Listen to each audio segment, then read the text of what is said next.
Olá, meus queridos e minhas queridas, a paz do Senhor nos seus corações, sejam todos vocês muito bem-vindos à exposição desta quinta-feira, dia 20 de maio de 2021.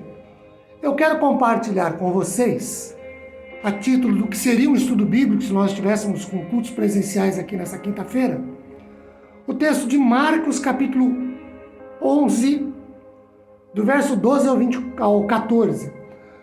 Um texto paralelo a ele é Mateus 21, do 18 ao 22. Queridos,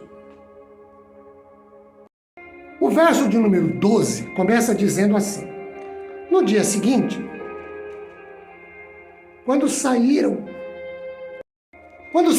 de Betânia, teve fome, Jesus e os discípulos. E, vendo de longe uma figueira com folhas, foi ver se nela, porventura, acharia alguma coisa. Aproximando-se dela, nada achou, senão folhas, porque não era tempo de figos. Então lhe disse Jesus: nunca mais coma alguém fruto de ti. E seus discípulos ouviram isso. Bem, meus queridos, esse é um texto que mostra que há uma interação de Jesus aqui com seus discípulos por conta de uma situação envolvendo ele, Jesus, eles, os discípulos, e um elemento da natureza, uma árvore frutífera, uma figueira. A figueira, segundo Dwight Moody, era uma árvore comum naquela região. E era normal que ela começasse a dar folhas novas nos fins de março ou começos de abril nosso aqui, por ocasião da Páscoa.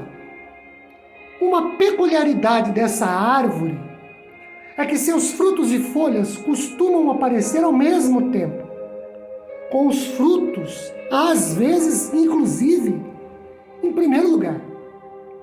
Essa árvore em particular, ela produzia tão abundante folhagem, muito provavelmente em abril, que qualquer um esperaria encontrar nela também frutos.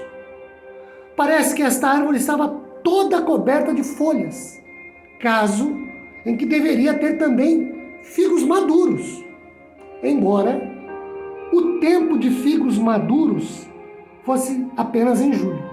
Ainda, segundo Moody, a frase no versículo 12, no dia seguinte, indica, queridos, ser na segunda-feira.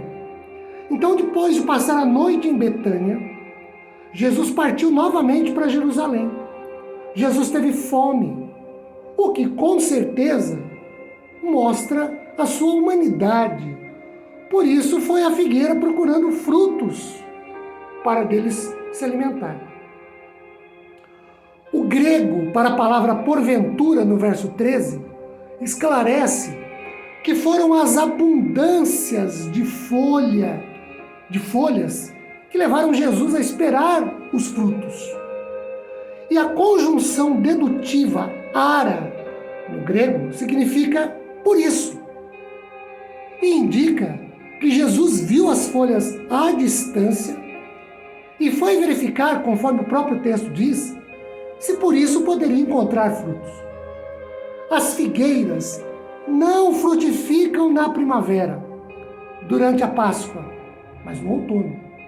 Entretanto, as figueiras dão uns brotos pequenos e comestíveis que aparecem antes de suas folhas brotarem. Essa árvore estava cheia de folhas, mas sem nenhum fruto. Parecia uma árvore promissora, mas estava vazia. Assim como, por exemplo, a cidade de Jerusalém e o seu lindo templo. Tudo muito bonito, mas vazio. Nós temos um ditado que fala sobre o sepulcro, quando diz que por fora bela viola, por dentro pão bolorento. A sentença proferida por Jesus no verso 14 nunca mais nasça fruto de ti, foi proferida, né? A sentença proferida foi dita com a solenidade de um julgamento condenatório mesmo. Matthew Henry, um pastor inglês puritano, presbiteriano puritano, diz que Jesus fez da figueira um exemplo, não para as árvores, mas para os homens de todas as gerações.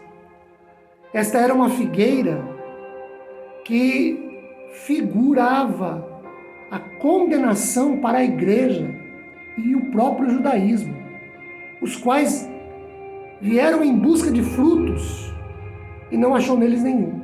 Ainda, Harry diz que esta foi um tipo de maldição da figueira estéril, que representa o estado dos hipócritas em geral. E assim nos ensina que Jesus busca o poder da religião naqueles que a professam e o sabor dela naqueles que dizem possuí-la. Ele vem a muitos buscando frutos, porém só encontra folhas. A figueira não possuía frutos, logo perdeu as suas folhas. Nosso Senhor só encontrou nos judeus de sua época folhas.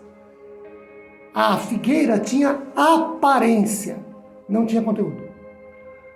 Essa é uma parábola. Na verdade, esse é um fato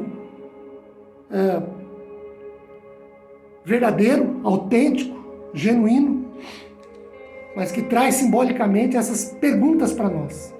Será que a nossa vida não é só uma aparência de religiosidade, de espiritualidade, mas sem conteúdo nenhum? Isso é coisa para a gente pensar. Que Deus nos abençoe, console e conforte o nosso coração. Amém, queridos.